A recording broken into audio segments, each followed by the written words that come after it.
As per IMF global growth forecast, it was said that the third world countries would be in the brink of recession by next year, as in 2023.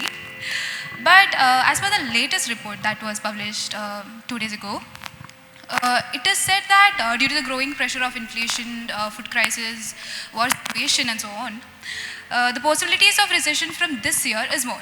Now, do you think that India, as a middle-income developing market economy, would be able to withstand this global crisis? And what are the measures that the government of Tamil Nadu will be taking to stay strong during this crisis, if at all it arises? See, I think we need to be very careful to distinguish between words like recession, crisis, slow growth, failure. These are all different concepts, right? Crisis implies something. Actually, let me start with recession. The technical definition of recession is that you have 2 quarters in a row in the US. I think in our case, we only look at a year. But you have 2 periods in a row where the total economic activity, or GDP or GSDP in the case of a state of one period, is lower after adjusting for inflation than the year before.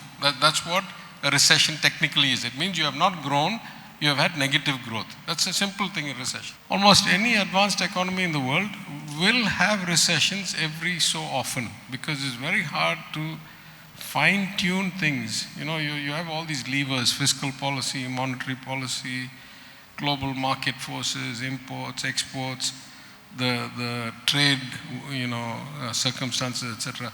It's almost impossible to have continuous growth without a recession now and then. That's in a true market economy.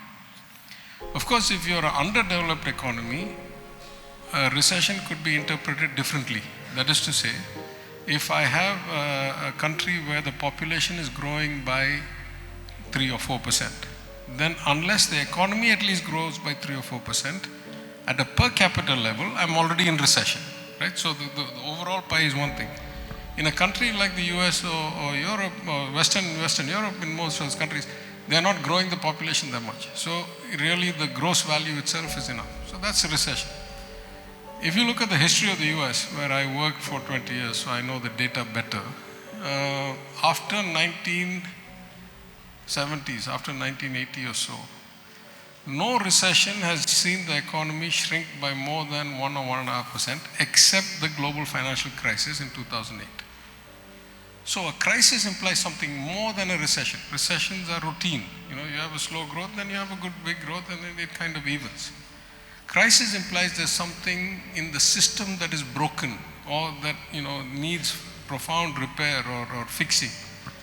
In that sense, the global financial crisis was a crisis because it broke the banking system, it broke the logic of how interest rates work and how money supply can control or not control outcomes and all that. It was a complete different paradigm. Then you have something like a pandemic, which is 100 times worse, because even in the global financial crisis, it is the lack of the oiled machine running properly that, so recession is the train runs slower than it should. A crisis is that something is wrong and the engine is kind of failing. A pandemic is you have purposely stopped the train, right? You have stopped all demand, you have stopped all supply, you have basically killed all activity. The consequences of that are going to be 10 times worse.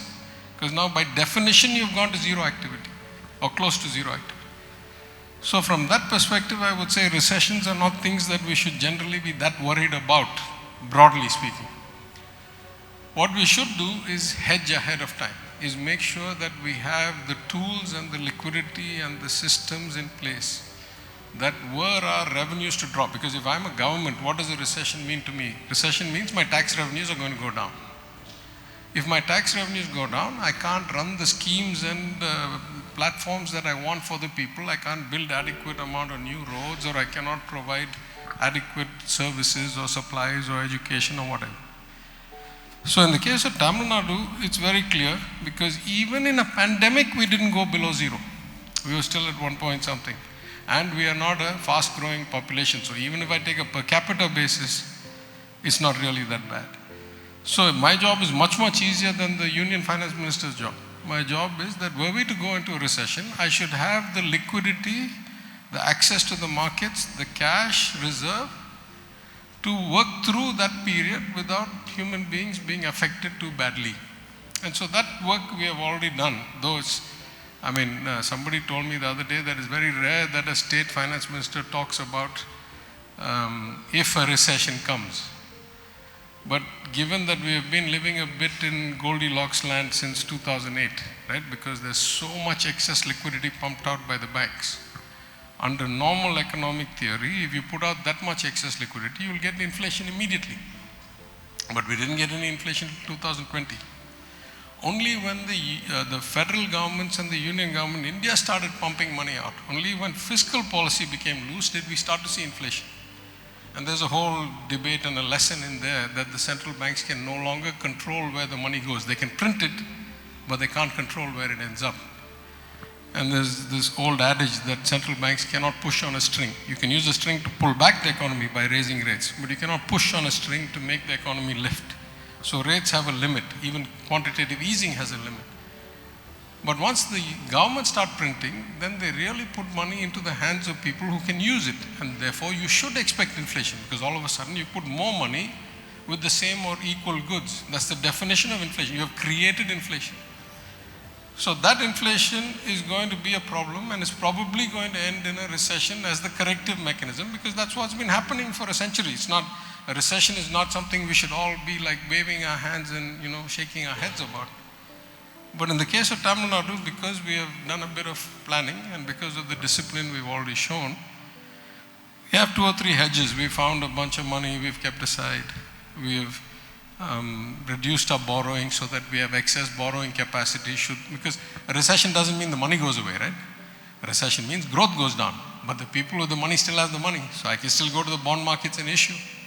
So we have kept a bunch of borrowing capacity. We have a bunch of assets that we can liquidate if we have to. We have some liquidity we found. So on Wednesday, I said in the assembly, I made a commitment. I said, if we don't go into a global recession, then every year the government of Tamil Nadu, the percentage of our GDP that we get into the hands of the people, I'm not talking about total spending, I'm talking about what I addressed earlier, whether we can actually reach it to the people and not lose it in the pipeline or to the middlemen or to the intermediaries. I said we will improve our efficiency every year so that the percentage of GSDP that we'll get into the hands of the people will go up every year. At the same time, we will make our deficit as a percentage of GSDP come down every year. That means through proper management of revenues, resources, closing leakages, closing the pipeline breaking, we will get it right. But if we were to go into a recession, we will be better situated than most states, and certainly better than the union government, which has a much more difficult job and which has much less cushion than us. And so we will be able to overcome that period of recession. Because recession is not a crisis, it's not a pandemic, it's just a recession. We can overcome the recession better than most people, and we've already got the plans in place for that.